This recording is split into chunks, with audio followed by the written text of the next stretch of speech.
8 de setembro, então, às 10 horas e 30 minutos, vamos começar aqui a nossa revisão para avaliação da próxima semana, Primeira Guerra Mundial e Revolução Russa, né? Primeiramente, entender que, para alguns historiadores, esses dois eventos, né, eles são, do ponto de vista factual, né, uns eventos fundamentais para o início daquilo que a gente chama de século XX. É claro que, cronologicamente, o século XX, né, ele vai começar aí a partir de 1901, é isso? Mas, na verdade, do ponto de vista histórico, quando a gente vai falar do tempo histórico, o início do século XX, né, 1901, essa primeira década especialmente, ela nada mais é do que uma continuidade. A gente não tem grandes novidades do ponto de vista histórico na questão da história geral. O que nós vamos ter é, sim, a preparação desses grandes eventos. Então, são 3 eventos marcantes aí do ponto de vista global, tá? Primeiro, a Primeira Guerra Mundial, depois a Revolução Russa e, né, a crise de 29, ao qual o conteúdo atual a gente ainda vai estudar, certo? Então, esse é um primeiro ponto marcante. Sendo que, né, o século XX, com a Primeira Guerra Mundial, inaugura uma série de uma era que é considerada uma das eras mais mortais da humanidade, né? Além da primeira Guerra Mundial, a gente vai ter a Segunda Guerra Mundial, com as mortes próprias do conflito, né? A gente vai ter a própria Revolução Russa, que vai gerar uma série de mortes também, né? A implantação do comunismo em vários países do mundo, a gente tem o nazismo, né? A gente tem o fascismo. Então, essas 3 ideologias totalitárias também são responsáveis pela morte de milhões de pessoas, certo? Então, a gente começa a perceber que essa inauguração aí desse período, ela não é uma coisa que a gente vai determinar do ponto de vista cronológico. Então, primeira coisa que eu peço que ponham na cabeça é que, analisando a história, né, numa lente maior, tentando perceber a história numa angular um pouco maior, a gente vai começar a perceber que a característica do século XX é diferente do século XIX. A característica do século XX, ela começa a ser marcada por esses eventos. Primeiro, a Primeira Guerra Mundial, depois, dentro da Primeira Guerra Mundial, a Revolução Russa. Então, só que a preparação para isso, ela ocorre um pouco antes. Então, no primeiro ponto aqui, o que é que a gente tem como preparação para a Primeira Guerra Mundial, né? O que é que a gente precisa saber? A tal da corrida imperialista, né? A gente tem os problemas de fronteiras que essas grandes nações elas estão enfrentando entre si, né? Tanto na Europa, particularmente eu destaco aí a questão da Alemanha e da França, da Guerra Franco-Prussiana, não é isso? Que o grande problema aí que envolve a Alemanha é que, se vocês, né, voltarem um pouco mais, se a gente tivesse inclusive tempo para estudar um pouquinho como foi a continuidade da geografia alemã, da formação da unidade alemã e também italiana, o que a gente tinha no século XIX, né, eram algumas nações bem definidas, como Inglaterra, França, Espanha, Portugal, né, mas aquela região ali equivalente à Alemanha, o que hoje é a Itália, a gente tinha uma série de alguns reinos. Lembrem que a Alemanha é a herdeira, né, do Império, Sacro Império Romano Germânico, né? Então a gente fala comumente Alemanha, Alemanha, Alemanha, mas não era Alemanha, né? Até então ali a gente tinha regiões que tinham a sua nobreza. Então, a partir da Prússia, né, e principalmente da atuação do Otto von Bismarck, né, a Prússia começa a unificar ali aquela região e vindo a se formar a Alemanha por volta de 1870, por aí, né? E se formando, botem uma coisa na cabeça de vocês, na história de quase todo o país, para não dizer de todo, né? Quando ele está deixando de ser uma série de reinos, de regiões que têm uma identidade cultural, ele passa por esse processo de formação de um Estado nacional, né, isso que a gente comumente chama de país. Normalmente isso sempre tem muito conflito. Conflito interno, porque é preciso conter os separatismos, né? Porque o que é um país? Né? Um conceito típico de direito, né? É o povo, né? O território e a soberania. Então, se dentro desse povo tem um povo que não se acha tão diferente com o outro e quer romper, o que é que acontece? Esse grupo maior quer manter aquela região ali unida, quer manter o território e quer manter aquele povo dentro. E quer dizer que ele, né, esse grupo maior é soberano e o pequeno não pode se separar. Então, a Alemanha passa por essa convulsão, vamos dizer assim, social, essa dor de parto, né, porque parto dói, né, essa dor de parto, ela passa por essa dor de parto e isso interfere muito, né, nessa questão geográfica, na formação aí do país Alemanha. Só para dar um exemplo, quando a gente estudou Brasil segundo reinado, eu citei isso para entender como um dos motivos da Guerra do Paraguai, né? Muitos vão dizer, é a ação da Inglaterra, é a ação do ditador Solano Lopes, lá do Paraguai. Mas quando você passa a analisar, você vê que tem dois países que estão mais ou menos formados, que são Brasil e Paraguai, que têm problemas de fronteira, e tem, né, Uruguai e Argentina, que ainda estão se formando, definindo suas fronteiras, qual é o grupo político que vai mandar, certo? Então, esse jogo, que é um jogo geográfico, é um jogo da identidade cultural de um povo, é um jogo político, ele é traumatizante na formação de toda a nação, né? Então, no caso da Alemanha, não é diferente. Então, ela, quando está se formando, ela precisa, né? Ela tem algumas regiões aí de conflito. Também a Itália, tá certo? A Itália também passa por esse processo. Muito do que é a chamada Itália, né, eram territórios, eram terras que eram de posse do Vaticano, certo? Então, o Vaticano era dono de grande parte daquele território, né? Eram chamados estados papais, né? Por que estados papais? Porque era um estado em que o chefe era o Papa. Se vocês forem olhar hoje, né, o tamanho do território do estado do Vaticano, né, ele é um território pequeniníssimo, né? Ele foi uma concessão, né, que a Itália permitiu, porque durante a formação da Itália também teve isso. Então, a Igreja Católica tinha muita terra, muito território, né? Tinha sido doado ao longo de séculos, né? E conquistado. Lembre que lá no Sacro Império Romano Germânico, né? O processo de expansão, muitos territórios eram doados à Igreja, a própria nobreza doava à Igreja, né?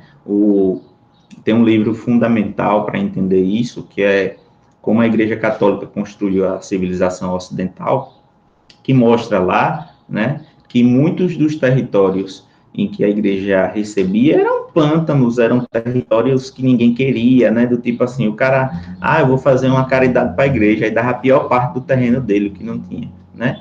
Só que quem recebia esse território era um grupo de monges, esses monges com a vida disciplinada, chegavam lá, começavam a transformar o território, e o território começava a ficar lucrativo, né? Por quê? Porque gerava bons frutos do ponto de vista da agricultura. Então, aí a nobreza crescia o olho, né? E tentava tomar esse território. Então, esse ir e vir da posse de território, ela é comum, e a Igreja Católica, ela era proprietária de uma região muito grande, né? Do que já era chamado de estados papais. Bom, e a Itália, quando se forma, né?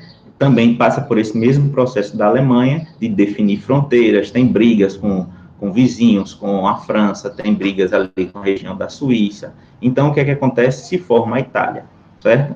Então, essas duas nações, do ponto de vista da Europa, elas têm problemas territoriais, né, com os vizinhos, principalmente a Alemanha com a França. Mas elas têm problemas também nas terras, vamos usar a linguagem que os europeus usavam aí, né? Nas terras dos europeus que não ficavam na Europa. Porque a gente tem que entender, quando a gente fala muitas vezes, por exemplo, do ponto de vista do colonizado, certo? A gente estuda muito a história do ponto de vista do colonizado, porque nós somos colonizados, né? Se Portugal tratava-nos como uma colônia. Sim, tratava-nos como uma colônia, mas você sabe o que significa dizer que existia uma colônia para um reino, né? Eu tenho um amigo português que eu fico impressionado como ele conhece coisas de geografia do Brasil e de outras regiões. Porque ao longo do tempo, ao longo da história portuguesa, os portugueses estudavam a geografia do Brasil como se fosse geografia de Portugal. Ele me disse isso, ele disse, não, a gente não tinha isso de tratar, de não estudar porque vocês eram inferiores. Não, a gente sempre cultivou, né? E aí eu comecei a ler uma documentação, mas material para mim, comecei a ver um pouco lá, ver como é que os portugueses viam. Não, a gente entendia que era Portugal, só que era um pedaço de Portugal fora do nosso território.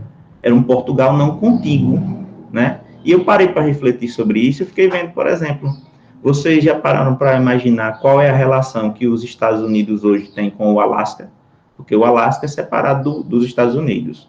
Vocês já passaram para pensar na relação que os Estados Unidos têm com o Havaí, que é uma ilha atlântica, né? Qual é a relação que a França tem com a Guiana Francesa, porque é um território francês, ou que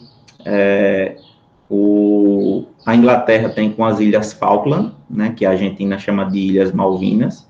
Então, essas relações, algumas permanecem, e a gente tem uma mente um pouco, tanto quanto limitada, e precisa alargar isso para ter uma compreensão melhor, certo? Até aí, tudo legal? Bom, dentro, então, desse crescimento alemão e italiano, mas principalmente alemão, né? Alemanha e Itália fazem uma aliança, né? E essa aliança tem como objetivos entrar na chamada corrida imperialista, né? Então, do ponto de vista econômico, é o imperialismo o principal, né? É o principal motivo da Primeira Guerra Mundial, né? A questão é que, inclusive, alguns conflitos já haviam sido travados, né? A questão é que a gente tem que separar o porquê, o motivo principal, não o motivo único, mas o motivo principal da Primeira Guerra Mundial, e entender o porquê que a guerra se tornou mundial e não se tornou apenas uma guerra entre potências imperialistas, como, por exemplo, uma guerra só entre Alemanha e Inglaterra, ou uma guerra só entre Alemanha e França. Por que a guerra se tornou mundial? Isso é fundamental vocês entenderem, né? E aí, né, vou pular aquela parte lá do contexto da Belle Époque, tal, né? Mas aí eu gostaria de lembrar a vocês que é o chamado sistema de alianças, né? Durante muito tempo os países tinham percebido que um conflito era iminente, né? E começam a se armar, a se preparar para uma guerra, mas ainda em paz, né? Que é a chamada paz armada. E dentro do período da paz armada eles vão fazendo a política de alianças, certo? Eu vou projetar aqui, mais uma vez, que é importante a gente entender isso. Talvez seja a parte mais complicada do conteúdo, pelo menos pela experiência que eu tenho, né? E da forma como muitas vezes é passada, é que os alunos costumam não entender isso aqui. E aí eu disse lá na videoaula, vocês estão conseguindo ver aí a projeção? Respondam, por favor. Estão conseguindo ver a apresentação? Sim, beleza.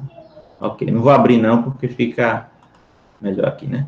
E aí eu pedi para vocês na videoaula não tentar decorar e entender, né, necessariamente, pelo ponto de vista de que, por que a Alemanha ficou ao lado da Itália? Por que, né, tentar entender o que levava, quais eram os laços de afinidade, certo? Mas entender quais eram os laços de rivalidade.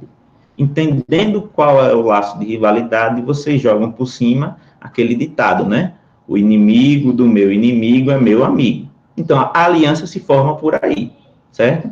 Porque historicamente, por que eu digo isso? Porque historicamente, o Reino Unido, a Inglaterra e a França, eles sempre foram rivais, né?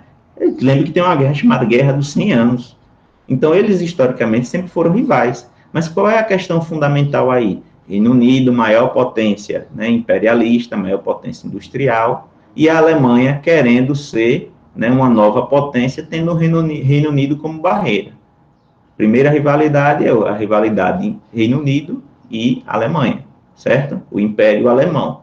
Bom, a França tinha esse problema aqui. Essa região é a chamada região da Alsácia-Lorena. Veja que nesse conflito que teve, chamado de Guerra Franco-Prussiana, a Alemanha pegou aqui, eu não sei se vocês conseguem ver, deu um zoom aí, né?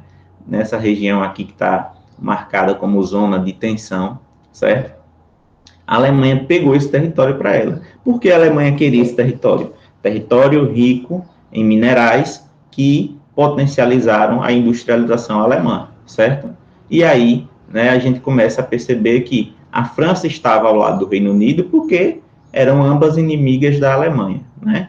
Disse a vocês que tem uma questão fundamental aqui, por que Reino Unido está ao lado do Império Russo, né? A Rússia lá, tal, quando a gente vê o contexto de Revolução Industrial, ou de Revolução Russa, né?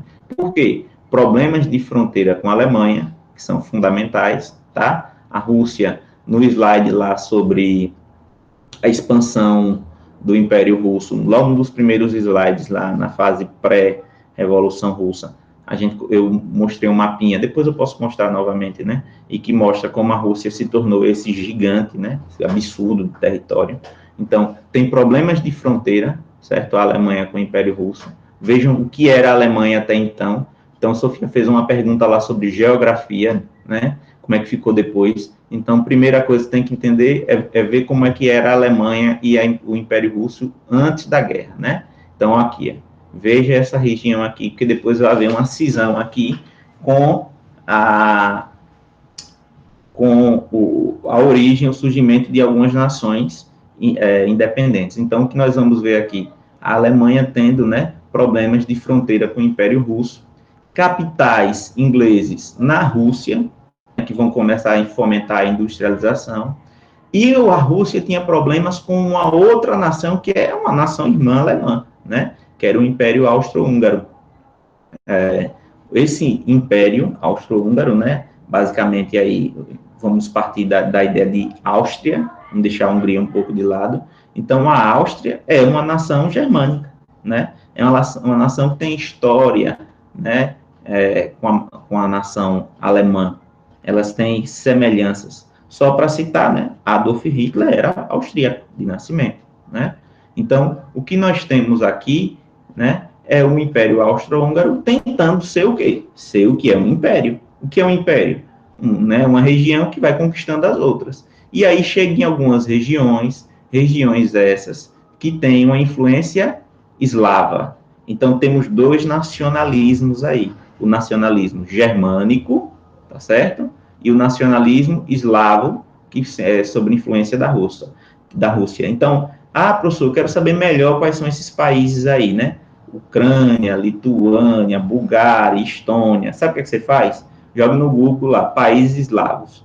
Aí você pega a listinha e vai vendo, pronto. Né? Porque é a ascendência histórica e étnica desse povo, né?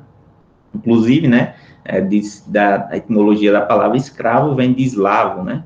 Porque tinham sido escravos lá no passado. Bom, essa região aqui, né, que é a chamada questão balcânica, tem problemas de fronteira, né, sérias aqui, envolvendo a Grécia, a Bulgária, e tem algumas zonas de tensão aqui. O que é que acontece? Essa é a configuração da Tríplice Aliança e Tríplice Entente antes da guerra. Por que antes da guerra? Porque a Itália, ela depois vai sair desse eixo aqui, ela não vai entrar no bolo da guerra. Cuidado, às vezes o aluno vai buscar um vídeo, se confunde Primeira Guerra com Segunda Guerra, tá? E aí, viu lá Mussolini lutando ao lado da Alemanha, daí a Itália ao lado da Alemanha. Isso é na Segunda Guerra, não confunda, tá certo? Aí estamos ainda falando de Primeira Guerra Mundial. E na Primeira Guerra Mundial, a configuração que a gente tem com a Itália aqui, ela não se efetiva, certo? E ela não se efetiva porque a Itália, logo no começo da guerra, em 1915, ela muda de lado, né? Por influência principalmente da Alemanha. Bom, então, elenquei aqui, né? Partilha da África é imperialismo. Concorrência econômica é imperialismo. Corrida armamentista faz parte lá daquela chamada Pax Armada. Revanchismo francês, questão de território na Europa, né?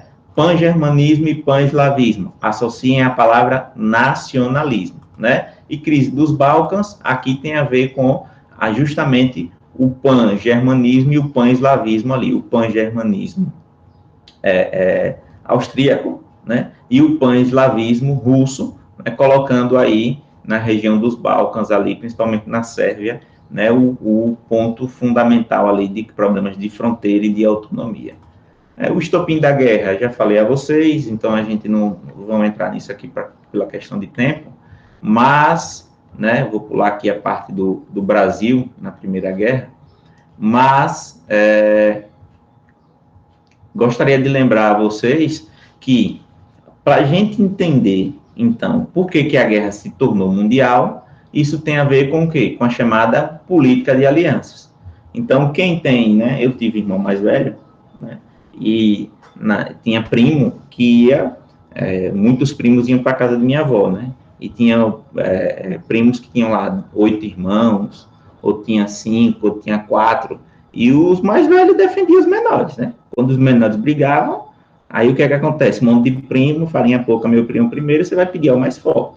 Então a gente percebe que essa política de alianças, ela é fundamental. Então, por que a guerra se tornou mundial? Ora, porque havia uma política de alianças. Tanto é que no momento de paz, uma das propostas do presidente Woodrow Wilson é que o seguinte, é que essas alianças elas não fossem secretas. Por que é importante entender que as alianças não fossem secretas? Porque muitas alianças dessas, elas eram secretas. O importante entender que as alianças não fossem secretas é que justamente você perceba com quem você está lidando. Então, eu sei hoje, por exemplo, que se eu entrar numa guerra com um país X, eu não estou entrando só com X, eu estou entrando com X, Y e Z, né? X também não vai entrar comigo, porque sabe que ao entrar uma guerra comigo tem A, B, C. Então, o jogo diplomático ele fica muito mais forte, né? Vamos tentar resolver, porque a guerra é de uma proporção maior. E isso existe até hoje. Né? A gente tem países que têm alianças políticas e militares, né?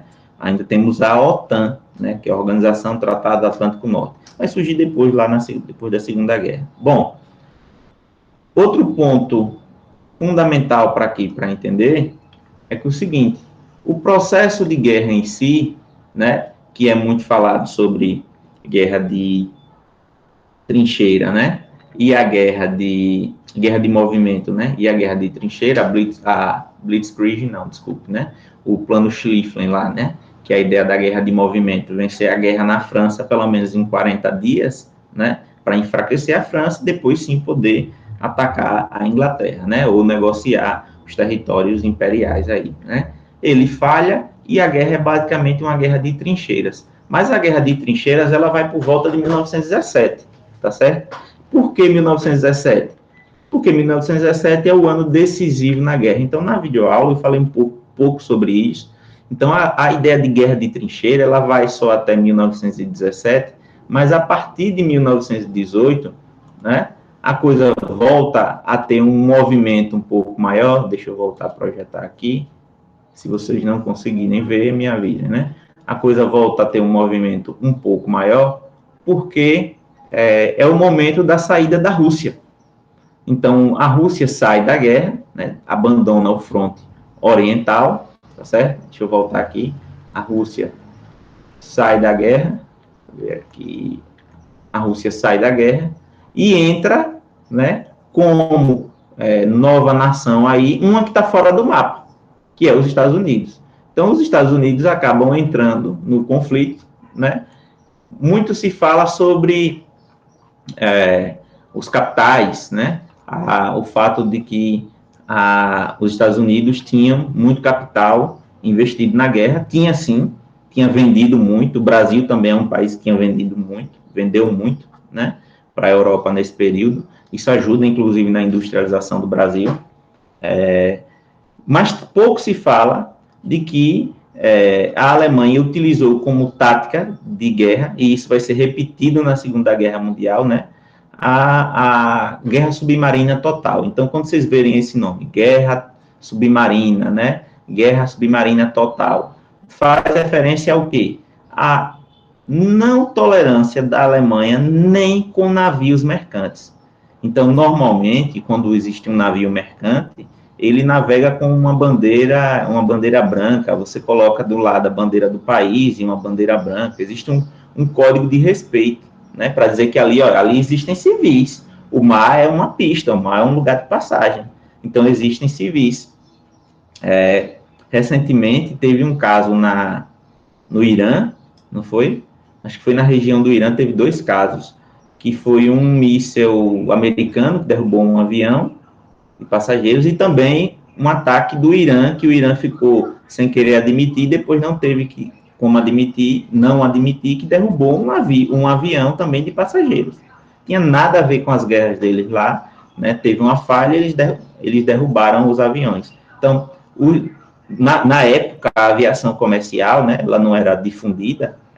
Estamos no momento em que a aviação tem um grande impulso, justamente porque o desenvolvimento da tecnologia ela vai ser empregada na guerra, e aí esses navios, eles são afundados, né? Navios brasileiros também aconteceram, e isso vai levar o Brasil a entrar na Primeira Guerra Mundial, e também, né, leva aos Estados Unidos. Só que tem uma coisa que é pouco falada, então cuidado, vou destacar aqui uma coisa que é pouco falada. Já falei isso na aula, tudo, mas acho que provavelmente o livro didático de vocês eu não lembro de ter visto, né?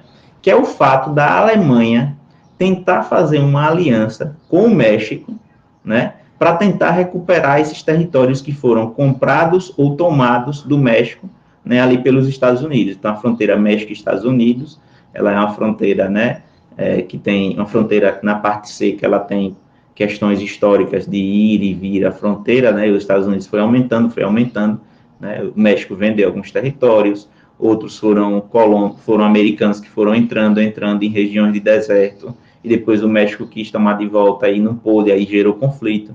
Então, a Alemanha chegou a contactar e o serviço secreto, vamos assim dizer, o serviço americano descobriu isso e disse, opa, né, os caras estão vindo, a Alemanha não está respeitando nem esse lado aqui. E por que isso é fundamental? Inclusive, é o argumento que o Brasil usa no fundamento da guerra. Porque na época do imperialismo, a doutrina Monroe, né, lembra a América para os americanos, dizia, olha, a gente não se mete em problemas europeus, né? Os Estados Unidos não tinha colônia, por exemplo, na África, os Estados Unidos tinham colônia na Ásia. Por quê?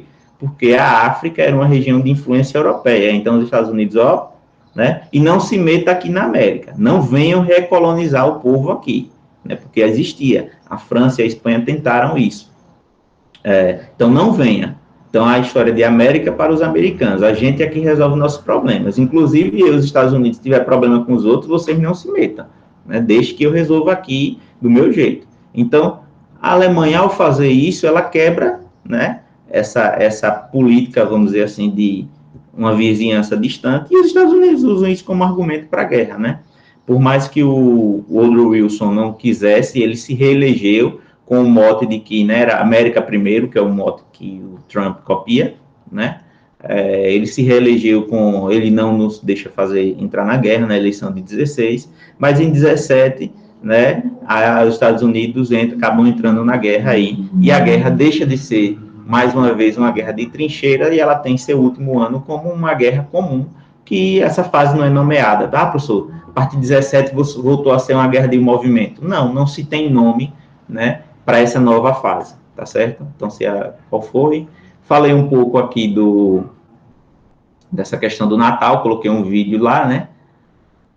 E com relação à Primeira Guerra Mundial, destacar também as inovações tecnológicas usadas, né, para a guerra, e a fase final, que vai chegar na pergunta de Sofia. Se alguém colocar mais alguma pergunta aí, eu respondo assim que eu terminar isso aqui, né? Que é os desdobramentos da guerra, que é primeiro desdobramento, Estados Unidos, né, como uma nação, aí como a nova potência mundial. Então, os Estados Unidos como nova potência mundial. Por quê? Importante entender mais do que Estados Unidos como nova potência mundial, é entender o porquê, certo? Por que Estados Unidos como nova potência mundial? Porque as potências mundiais estavam destruídas, né? A Alemanha estava tentando crescer, perdeu a guerra. A Rússia não era uma potência no sentido econômico, foi o que aconteceu com a Rússia, ela saiu em 17, né, por causa do processo da Revolução Russa. A Itália tomou umas bombas aqui e acolá, a França também teve territórios invadidos, também teve territórios destruídos, e a Inglaterra também. Então, guerra custa. E quem foi que entrou por último na guerra aí? Posso dizer, por exemplo, o Brasil. Qual foi a consequência do ponto de vista econômico para o Brasil aí? O Brasil não teve grandes prejuízos com a Primeira Guerra Mundial. Saiu até melhor economicamente, né? É claro, mas morreu gente, sim. Estou falando do ponto de vista estrutural. Né? Morreu gente, morreu gente. Estados Unidos também, né? Lucrou. E depois de tudo isso, os Estados Unidos ajudaram a reconstruir. Então é capital, o dinheiro chegou lá, né? O dinheiro que já circulava, como circula até hoje. As pessoas acham que vão conseguir taxar dinheiro, impor dinheiro. O dinheiro circula. Dinheiro circula. Se você amarrar o dinheiro vai para um lado, vai para o outro. O cara investe no Brasil hoje de fora do país. A gente investe em outro país de dentro do Brasil. Né? Se começar a segurar demais, o cara sai, o rico sai. Então, o capital dos bancos, ele vai ser reinvestido na reconstrução da Europa e de outras nações. Muito dinheiro americano vai ajudar a reconstruir a Alemanha, tá? Porque a Alemanha vai ter uma postura, ou os Estados Unidos vai ter uma postura não tão agressiva com a Alemanha no pós Primeira Guerra Mundial. E aí os 14 pontos de Wilson, que não precisa decorar, tá? Mas ela já começa a tocar em algumas questões que vão ser atendidas aí, tá? O debate que eu coloquei aqui sobre a paz de Wilson ou o Tratado de Versalhes, qual é a diferença, né? É que o Tratado de Versalhes, botem isso na cabeça de vocês, impõe uma paz não negociada que é totalmente humilhante para a Alemanha, certo? Totalmente humilhante para a Alemanha. Por quê? Vou voltar a projetar aqui e começar pela pergunta de Sofia, né? Como Sofia fez pergunta, deixa eu olhar aqui, né? Pronto, acho que está projetando aqui, né? Pronto, aqui o Tratado de Paz das Nações Aliadas com a Alemanha. Por quê? Porque, primeira coisa, do ponto de vista territorial. O Tratado de Versalhes diz que, né, esse novo mundo não pode ser um mundo que tenha impérios na Europa. Veja, aquela noção de que existiu imperialismo, de que as nações ricas europeias, elas continuam dominando outros territórios, isso está fora do tratado, certo? A Alemanha continua com suas colônias, desculpe, a Inglaterra continua com suas colônias na África, a França continua com suas colônias na África, mas o que é que o Tratado de Versalhes e a paz de Wilson vão delimitar isso? Esses grandes impérios, essa noção imperialista, esse negócio de crescer, de vocês brigarem por território aqui, isso é perigoso para vocês mesmos. Então, vocês têm que se afastar dessa noção. Então, a primeira noção aqui dessa nova Europa é que é o seguinte: na Europa, esses grandes impérios, eles não vão ser mais permitidos, vamos assim dizer, né? Eles não vão ser incentivados. Então, o que é que a gente tem? Vou usar primeiro esse mapa aqui, né? Vejam o território alemão. O território alemão, que era um território enorme, né? Ele começa o quê? Ele invade aqui essa região, certo? Aqui a região onde eu falei no começo da aula, né? É uma região de fronteira com a Rússia. O que é que acontece aqui? Não é que esse povo fosse um povo russo. Lembra da noção de eslavo? Eram povos eslavos que o Império Russo conquistava e teimava ser deles. A Alemanha entrou nesse território. Como a Alemanha perdeu a guerra e a Rússia antes tinha aberto mão desses territórios aqui, a Rússia abriu mão de vários territórios que eram interessantes à Alemanha para entrar em uma paz com a Alemanha em 1917. O que é que acontece? A nova geografia mundial contempla agora alguns países, como por exemplo Letônia, desculpe, né? Lituânia, que são países o quê? Eslavos. Um povo que queria há muito tempo uma independência e conseguiu é a Polônia, né? Quanto mais eu leio um pouquinho sobre a história da Polônia, eu tenho pena da Polônia. Inclusive, comecei a pesquisar e vi que é um país muito legal, muito bonito, assim, tal, muita coisa, tal, né? Apesar do frio, né? Mas a história da Polônia, ela é trágica, né? A Polônia, ela surge aqui, então, na Primeira Guerra Mundial, mas na Segunda Guerra Mundial, o que é que vai acontecer? Tá lá Adolf Hitler e Stalin fazendo um pacto, né? Chamado Pacto Molotov-Ribbentrop, né? O Pacto de Não Agressão, que começa a invadir da Polônia. Então, a Segunda Guerra Mundial começa pela invasão da Polônia. Aí vai lá, a Polônia tem muito judeu, né? Então, já sabe o que é que aconteceu lá na Segunda Guerra Mundial. Só que é dado a esse povo uma saída para o mar. Então, veja aqui, é daí de onde vem aquela expressão, corredor polonês. O que é o corredor polonês? É isso aqui, né? Corredor polonês no dia a dia é o quê? A pessoa passa e os outros ficam lá dando tapa na cabeça, né? Então, essa expressão corredor polonês vem daqui, né? Vejam que ela rompe a Alemanha. A região da Prússia, ela fica separada do resto, né? Por quê? Vamos dar um território de saída à Alemanha, de saída à Polônia. Outra coisa que vai começar a surgir aqui, desse desmembramento, é essa região aqui, ó, que é a região que, nesse mapa aqui, está sob domínio alemão, ela passa a domínio francês, que é a tal da região da Alsácia-Lorena, tá certo? O Império Austro-Húngaro acaba se repartindo, né, a Áustria aqui, certo? A Hungria aqui, então, hoje a gente consegue ver o que é o Império Austro-Húngaro, nessas casas reais unidas aqui, a Áustria e a Hungria, que dominava a Tchecoslováquia, que é um país o quê? Eslavo, que dominava uma região que hoje é da Romênia, né? Então, a Romênia está aqui, ela ganha territórios. Então, os aliados, eles ganham.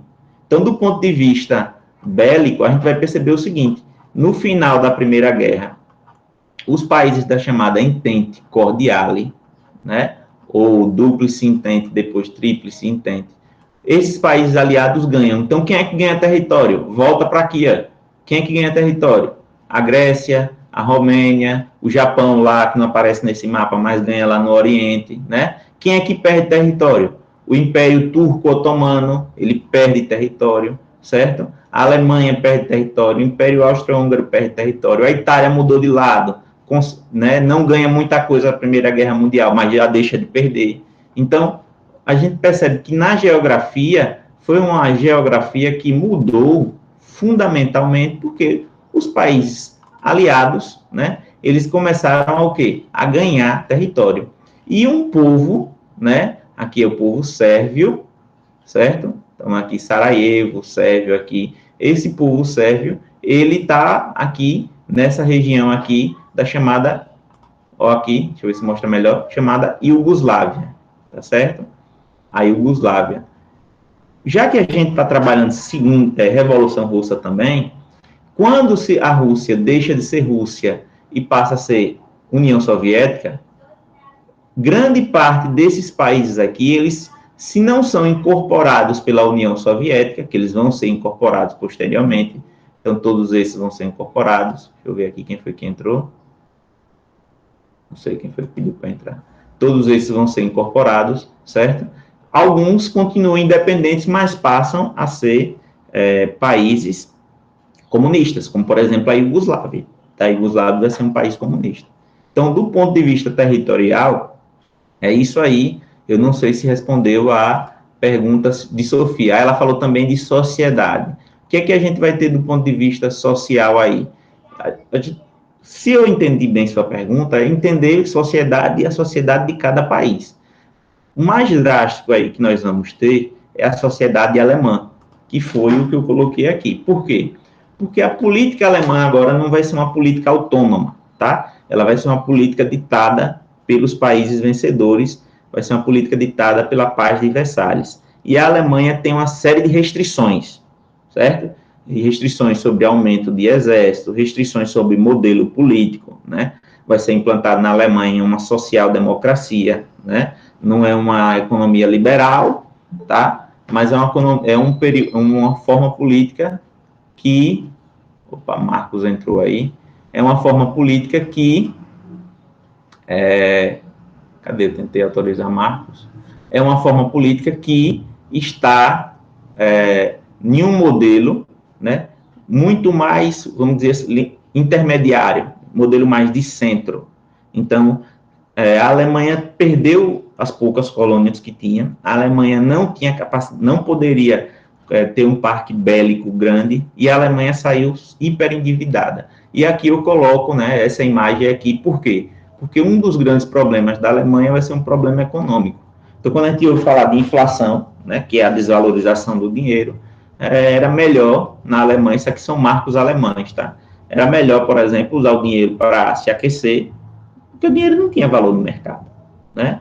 E mesmo com auxílio econômico, mesmo com investimento estrangeiro, né? Aí depois vem a crise de 29 e os Estados Unidos, opa, salta fora, não tem mais como ajudar a Alemanha, né, em reinvestir.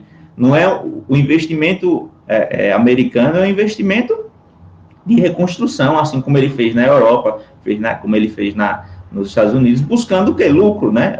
Ele empresta dinheiro para vocês se reconstruírem, né? Mas sobre uma série de exigências. Então, a Alemanha perde seu território, perde população, perde colônia, perde exército, né? E aí, do ponto de vista econômico, uma multa de 33 bilhões de dólares. O que é que vai surgir dentro da Alemanha?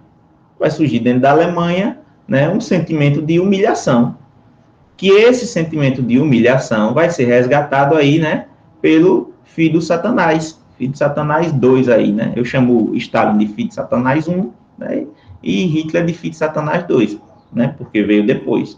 Então, ele vai ser um dos grandes fomentadores aqui da Segunda Guerra Mundial, porque um dos grandes não, o principal. Por quê?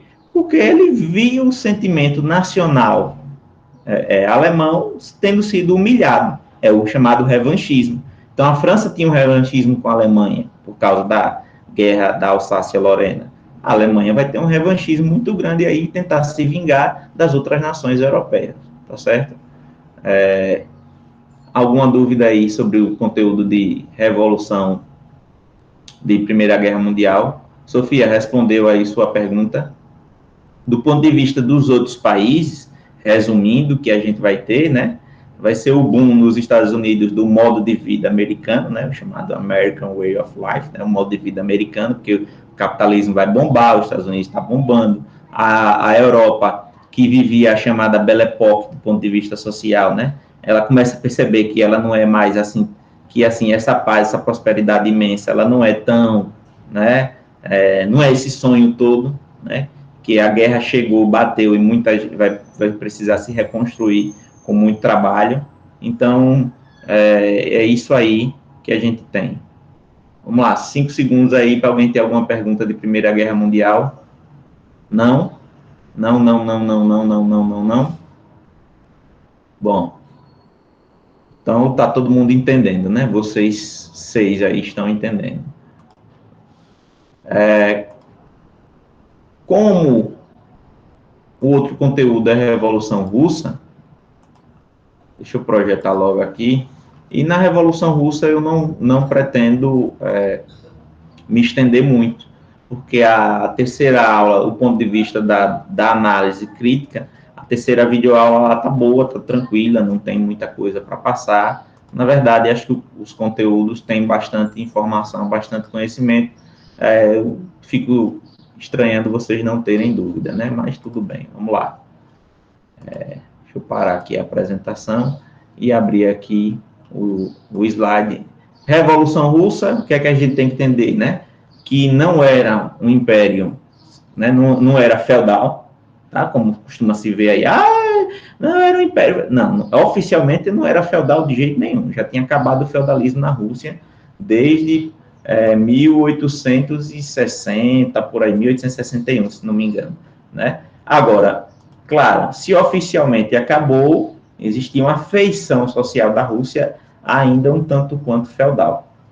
Então, a primeira coisa é perceber que é o seguinte, né?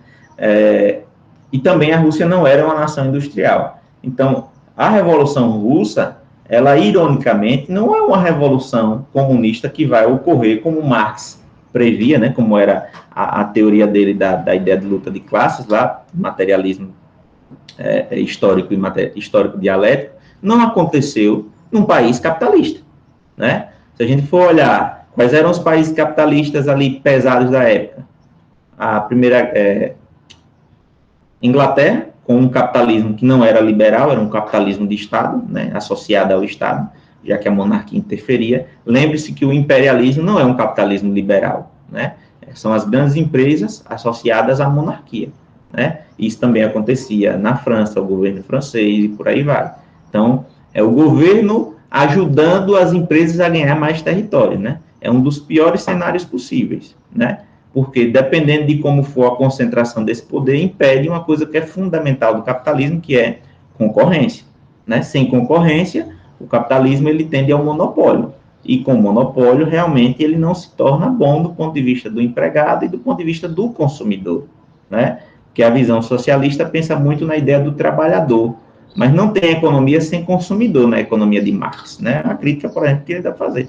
Onde é que está? Patrão e empregado, e o consumidor, né? Que é o interessante nisso aí, porque eu só compro porque eu tenho interesse de consumo. Então, é um tripé, né, fundamental. E a Revolução Russa vai acontecer num país que ainda é agrário, né? Então, as condições as péssimas condições de vida dos russos, elas não são devidas ao capitalismo em si, né? Elas são devidas ao quê? No início do capitalismo tinha muito problema, né? E elas são devidas também porque junta-se, inclusive grande parte dos revolucionários não são operários, né? A massa russa, ela é uma massa camponesa ainda. O operariado existe nos centros das cidades, né? Em algumas cidades, mas não eram um volume, né? Não eram em grande volume. Então, por exemplo, seria muito mais plausível acontecer essa revolução do jeito como é apregoado seria na Inglaterra, ou por exemplo, né? Não que não existisse, que a primeira internacional ela vai ocorrer, a primeira associação de trabalhadores aí, né, buscando o socialismo e o comunismo, ela vai para a Inglaterra, mas não ocorreu a revolução. Ela acontece na Rússia, que é um país agrário. Poderia ter ocorrido nos Estados Unidos, né, mas não ocorreu. Então, a Rússia é um país extremamente ainda atrasado, agrário, uma monarquia autocrática, né, o rei com poder absolutista, né, mandava na igreja, mandava nos militares, mandava na sociedade, mandava na política, né, era uma tradição grande isso, 300 anos de dinastia, e, né, com o processo lá de desgaste do imperador, resumindo a história, né, lá pela questão do Domingo Sangrento, né, a Revolução conhecida como Ensaio Geral em 1905, mas pelo desgaste do imperador, principalmente a partir da Primeira Guerra Mundial, porque a Rússia só perdia, teve a Guerra Russo-Japonesa, tomou um pau, de 1904 a 1905. Entrou na Primeira Guerra Mundial, tomou pau, né? Porque era atrasado, era muito atrasado. Né? A Rússia entendia ainda que a guerra era feita com gente e com infantaria. E a Primeira Guerra Mundial mostra que a guerra se ganha com tecnologia, né? Todas as inovações industriais, né, a maioria das inovações industriais são empregadas fortemente na Primeira Guerra. Tem um filme, eu vou procurar essa cena, tá? Que mostra justamente essa disparidade de um exército. Eu não lembro qual é o filme, nem lembro qual é exatamente a guerra, mas ilustra bem isso, né? Mostra a disparidade de um exército lutando como lutava-se no século XIX. Como é que se lutava no século XIX? Infantaria, cavalo, homem armado, né? Contra um país que tem táticas diferentes, armas diferentes, avião, né? Gás. Então, a Rússia entra nessas guerras achando que está na guerra ainda do século XIX. O século virou, né? E ela, como era muito atrasada, não conseguiu acompanhar. Bom, e então, economicamente, socialmente, politicamente, né, a Rússia era extremamente atrasada, basicamente agrícola, né, uma sociedade controlada ainda pela monarquia czarista, e vamos ter lá, a partir da Primeira Guerra Mundial, né, um agravamento da situação russa que leva ao chamado POSDR, eu sempre tenho que olhar essa sigla, né, que é o Partido Operário Social Democrata Russo, né, a cindir-se, né, mas no primeiro momento a buscar uma revolução, né, dividida entre os mencheviques e os bolcheviques. Lembrando, Menchevique queria seguir o processo comum, né, que está lá nas obras de Marx, né, porque muita gente acha que uma das obras, uma das teorias básicas do manifesto do Partido Comunista, não, da obra de Marx, lá falando sobre a Revolução, e sobre o manifesto do Partido Comunista mesmo, né, é que o socialismo e toda a obra de Marx, ele vai ser a partir necessariamente de uma guerra frontal com o capitalismo, como aconteceu na Revolução Russa. E não é bem assim, né? Marx compreende que existe uma fase, que é a fase capitalista, e que a pressão, né, segundo ele, de quanto o capitalismo é ruim, né, vai fazer com que os operários se mobilizem para fazer essa revolução. Mas uma das formas de destruir o capitalismo chama-se imposto progressivo. Então, por exemplo, para ele o pior capitalismo é o capitalismo liberal, que na minha opinião é o melhor dos cenários, é o capitalismo liberal. Ora, como é que você acaba com o capitalismo liberal? O Estado progressivamente taxando, né? Então você começa a perceber que o Estado ele começa a segurar a fortuna. Então, aos poucos, o Estado deixa de ser, o país deixa de ser liberal e passa a ser um capitalismo estatal. Posteriormente, essa produção vai chegar, por quê? Por meio das reformas, né? E aí passa a ser o quê? A um Estado do nível socialista e evolui para o comunismo, tendo algumas lutas. Só que essas lutas não são necessariamente lutas que do tipo, vamos cortar a cabeça de todo mundo, como foi na Revolução Francesa ou como foi na Revolução Russa, né? Essas lutas, elas são progressivas, é um avançar.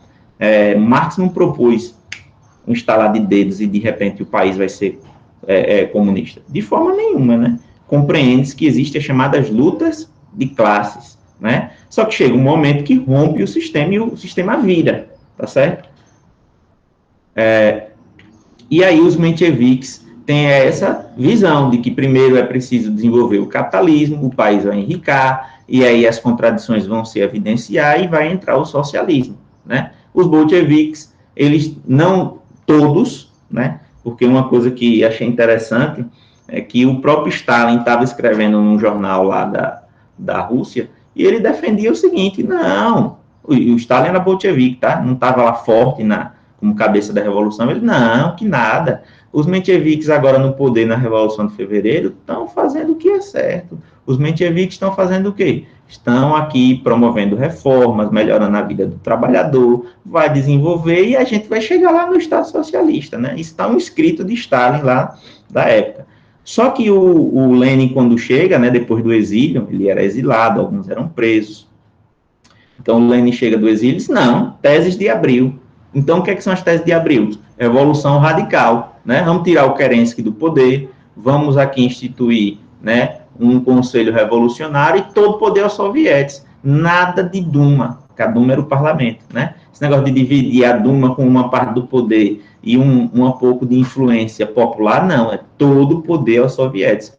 Por isso que é importante, professor, não vou decorar nunca aqueles termos das teses de Abril. Não precisa decorar os termos da tese de Abril, é só depreender os significados, né? Paz, terra e pão, paz, sair da guerra, terra, reforma agrária, né? Pão, com que os trabalhadores tivessem acesso à produção, porque o pão vem do trabalho, certo? Então, de onde vem o pão? Do trabalho. Então, os trabalhadores controlariam a produção do campo e controlariam a produção das empresas, né, que eram empresas da burguesia, principalmente da burguesia estrangeira. Né? E todo o poder aos soviéticos no sentido político. Né? Seriam os soviéticos que fariam parte do poder, principalmente aí o soviético de Petrogrado. Bom, é importante falar, eu gosto de destacar o quanto Trotsky era importante nessa revolução, certo? Ele foi comandante da Guarda Vermelha, e essa importância de Trotsky, né, na Revolução, ela vai ser depois apagada. Ela vai ser apagada por Stalin quando ele assume o poder, né? Então, as fases da guerra, as fases da implantação da Revolução, né? Lembrar que a gente vai ter primeiro uma guerra civil, a instauração daquilo que vai se chamar de um comunismo total, que alguns chamam de comunismo de guerra, né? Com toda a expropriação da propriedade privada. Então, campo, cidade, todas as propriedades privadas, elas vão ser abolidas. Cuidado com duas coisinhas, tá? Depois a chamada NEP, né, que é a nova política econômica, lá a partir de 1921. Então, o que é que propõe o Lenin aí? O Lenin propõe, vamos reabrir aos poucos a economia. Então, alguns setores vão ser reabertos. Alguns historiadores, dado com isso, não sei, eu gosto de falar, né, visões amplas, porque a gente não sabe como é que vem as provas de vocês aí. Eu sei como vem a de vocês. mas vocês não estão estudando só para fazer minha prova, né? Estudando para ficar sabido. Então, alguns historiadores vão defender a ideia de que, ora, aquela fase restritiva lá era só porque era o comunismo de guerra, né? Então, ele depois reabre porque agora é uma reabertura controlada. Continuou sendo, né, um socialismo, um comunismo nas mãos dos trabalhadores, certo? Outros historiadores vão dizer o seguinte, né? O fracasso da economia russa após a Revolução, no período que vai de 17 a 21, que é o período do comunismo de guerra, não se deve ao fato de haver comunismo de guerra, mas se deve ao fato de que, com a estatização das propriedades, o Estado não foi capaz de gerenciar.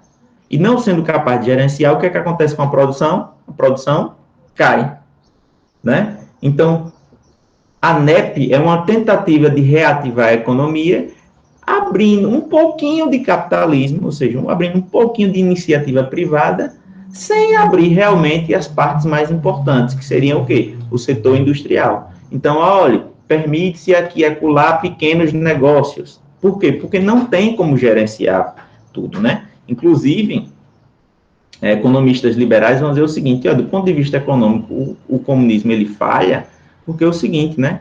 O que é que vão fazer? Vamos planificar a economia. O Estado vai controlar toda a economia. Controla os custos de produção e controla o preço.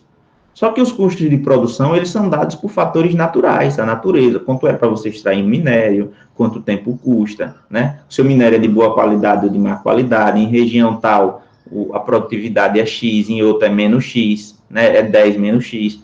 Então, são fatores variáveis. Quem precifica isso? O dono do negócio. Ele vai lá, paga o funcionário, ele extrai, ele vê quanto tempo custou, ele vê quanto é o valor do mercado e ele precifica aquilo. Se o preço dele for caro, o povo não compra. Se o preço for barato, o povo compra. O que é que faz a planificação econômica? O governo controla tudo. Ora, né?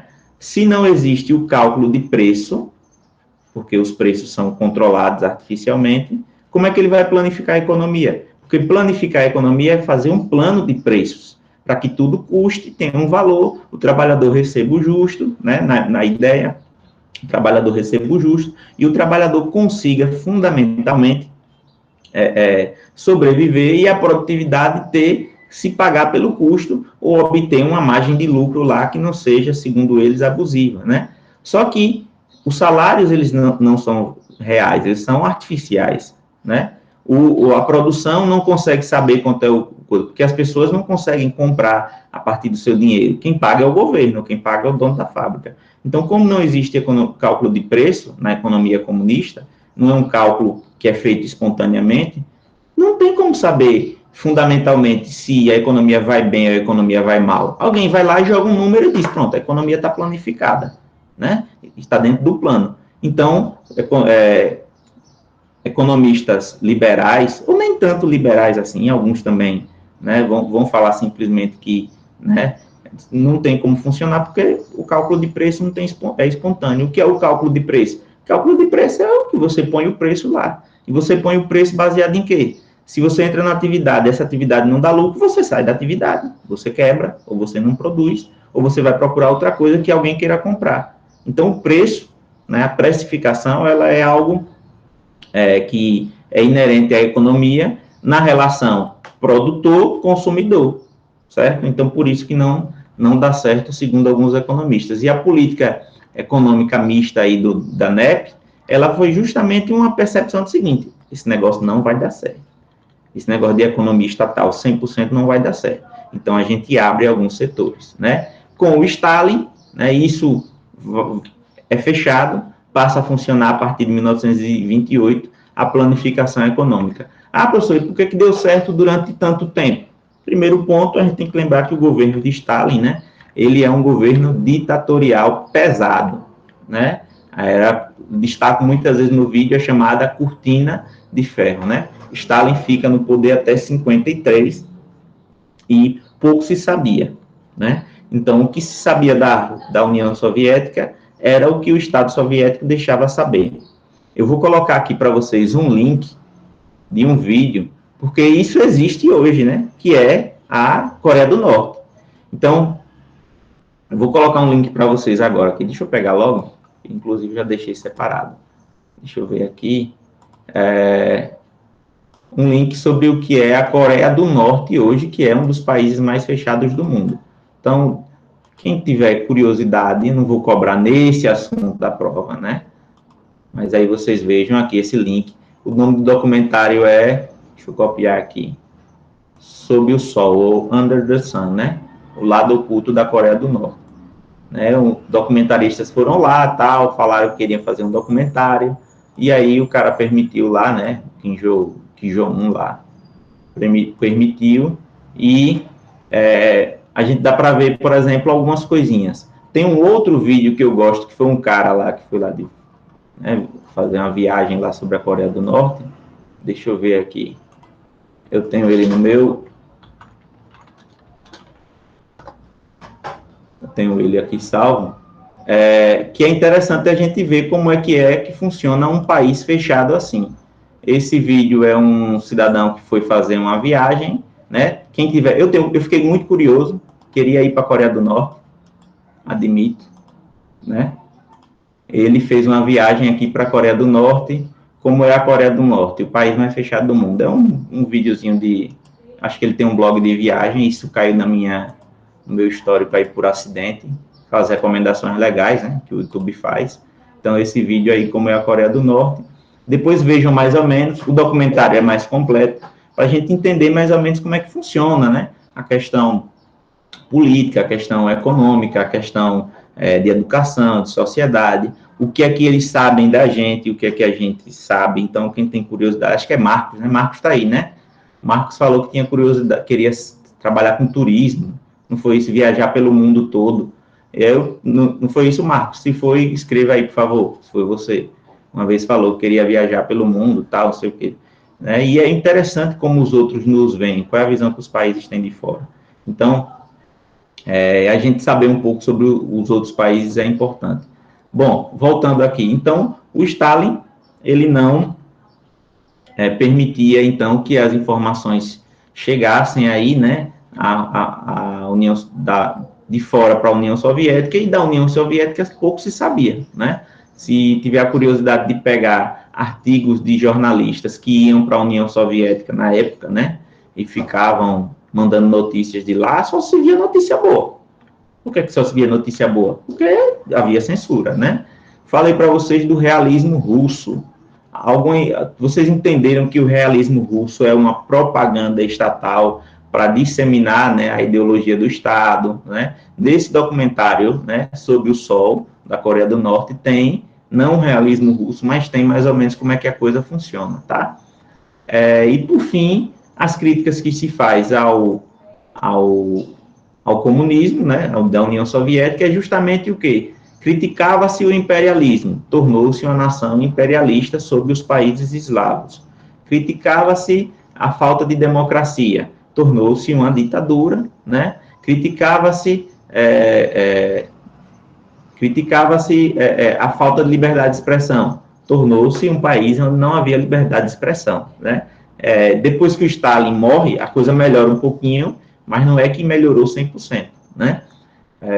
O triste fim de Trotsky, que é assassinado por uma picareta, né, por causa de um espião soviético a mando de Stalin, mostra como foi. Trotsky estava lá, na vida boa, escrevendo seus textos, né, lá, tal, falando sobre socialismo, sobre comunismo, revolução, continuava sendo comunista, tudo, mas se separou do regime e isso foi o seu triste fim. Deve ser outro Marcos, não sei. Bom, falo aqui também deixa eu ver aqui, falei aqui também do Holodomor, né? Se for jogar no Google Holodomor, você vai ver de tudo, né? Gente que passa pano, e aí eu vou dizer a você, passa pano mesmo, passa pano. Porque eu tenho uma postura de não julgar as pessoas do passado, certo? Né? Elas fizeram as coisas por vários motivos. E alguns totalmente incabíveis, mas a gente não pode passar pano para certas coisas. A gente não pode passar pano para genocida, certo? Então, o genocídio não é aquilo que você acha que é genocídio, genocídio não é aquilo que você acha que alguém vai fazer, né?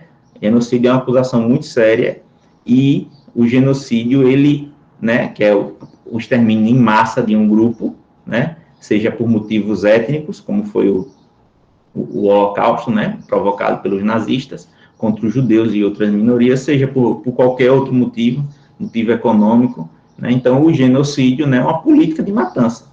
E o Holodomor, é engraçado que não entra nos livros, né, e isso a gente vê como se passa pano ainda para Stalin, né, como muita gente que é partidária ainda, não, o Stalin não era tão ruim assim, outros mais conscientes dizem assim, eu sou socialista, eu acredito nisso, tal, mas o Stalin era um cara execrável, né? Então já consegue, né? Tanto é que criaram o nome de stalinismo, né? Como se não fosse comunismo também. Bom, e aí o Holodomor, né? Eu disse a vocês lá no vídeo, quem não assistiu, né? Que analisassem as imagens, inclusive dia desses eu encontrei em um slide de história, de geografia do governo de Pernambuco, uma foto do Holodomor dizendo assim, consequências do capitalismo, né? Como se Stalin fosse capitalista. Então, esse genocídio, ele é o começo, né, dessa política de terror pelo mundo. Então, o Holodomor fala-se de 10 milhões. E ela é basicamente o quê?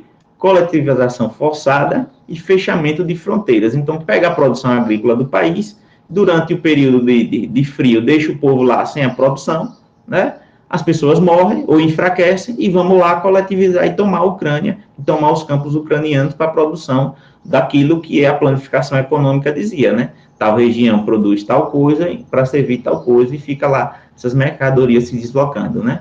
E perseguição e os gulags, né? Tem gente que fala que os gulags ainda são teoria da conspiração. O que é o gulag? É um campo de trabalho forçado, né? Essas prisões existiam no Império já russo, né? Desde a época do czar, mas acontece que com o comunismo ele avança principalmente com Stalin. Tanto é que depois que o Stalin morre, diminui, né, a quantidade de gulags, que eram campos de trabalho forçado, certo?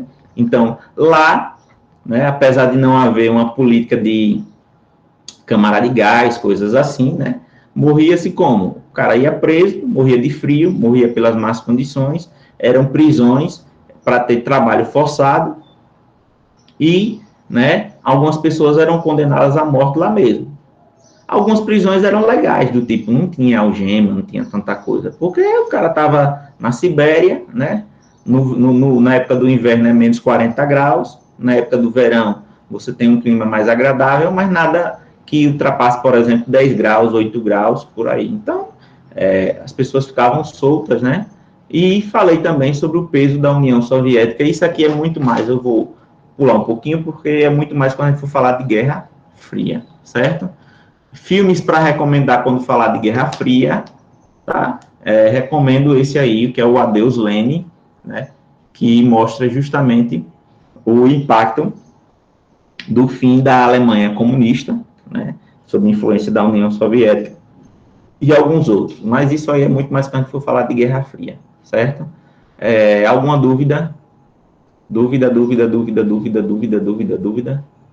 Dúvida sobre Revolução Russa ou sobre Primeira Guerra Mundial, se alguém esqueceu? Não? Eu vou passar para vocês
Estão me ouvindo agora?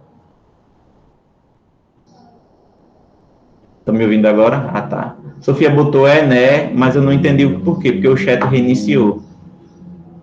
Se foi falou alguma coisa, coloque novamente aí, porque só ficou aqui o né. Caí, né? Foi Saul que me derrubou. Tenho certeza disso. Então, tá. Então, é o seguinte. A Sofia caiu agora. Opa, Sofia voltou. Tá vendo, Sofia? Alguém tá derrubando a gente aí. Foi Saul que lhe derrubou agora. Então, vou colocar o filme, tá? Já que não vou colocar. Quem lê o livro não só ganha, tá? Porque o livro é muito melhor do que o filme, né? Tem duas versões. Tem uma versão em desenho animado e aqui é uma versão do filme. Eu tenho a de desenho animado e a outra eu vou tentar conseguir, porque eu acho que ela é melhor, né?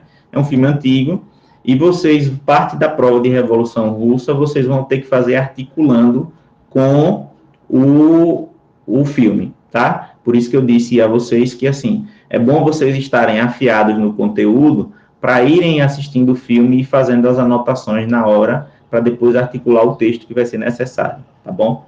Então, quem não estudou, assista a aula, tal, faça as atividades. Libero para vocês o gabarito na sexta-feira. Então, quem não entregou ainda a atividade, né, entregue. Essas atividades são fundamentais para os colegas que não estão aqui, já que vocês são sempre os mesmos. Dê um piteleco na orelha e dizer, velho, se toque, né? Veja o conteúdo, tal, não relaxe não. O Enem está aí, principalmente para vocês que são no terceiro ano, mas acima de tudo o aprendizado está aí, né? Mesmo não gostando de alguma coisa ou outra aí, não gosta do conteúdo, não gosta do professor, não gosta da aula, não gosta do momento, não gosta do país, seja lá o que for. Então, é importante entender isso aí. Então, já passem lá, no dia eu vou colocar o filme antes, tentar colocar o filme antes, e no dia da prova de vocês, que eu liberar lá, vai ser mais ou menos no estilo da prova de sociologia, certo? Talvez a prova esteja dividida em duas partes. Uma parte vocês vão ter que escrever e a outra parte vocês vão ter que fazer lá, ou então vai ser toda escrita, tá bom? Para quem vai fazer toda escrita, quem puder entregar, né, a prova na secretaria para eu corrigir em papel, fica melhor. Assim também vale para a prova de sociologia.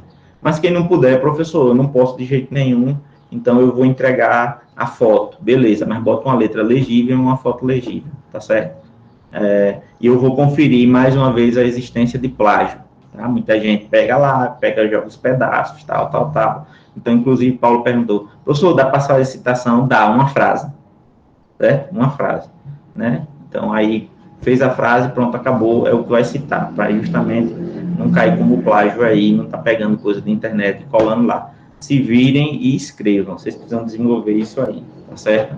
E a parte de Revolução Russa vai ser uma parte um pouco mais analítica, justamente por causa do filme. Alguma dúvida? Alguma pergunta? Não? 11h50, eu vou deixar isso aí gravado.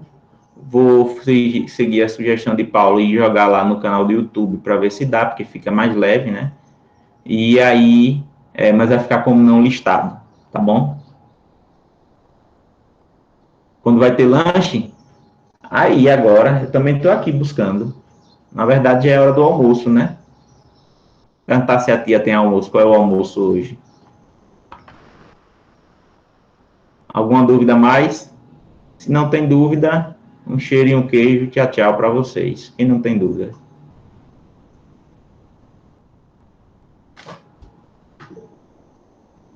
Tchau, Sorinha.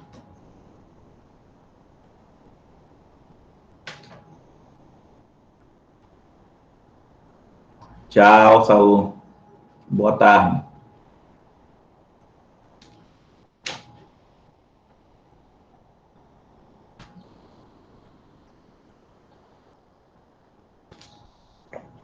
Então, 2 de setembro, revisão iniciada às 10h30, terminando às 12h52, contemplando as perguntas sobre o conteúdo de Primeira Guerra Mundial e Revolução Russa, contemplando as perguntas e uma revisão do conteúdo, tá? explicação sobre a dinâmica da prova.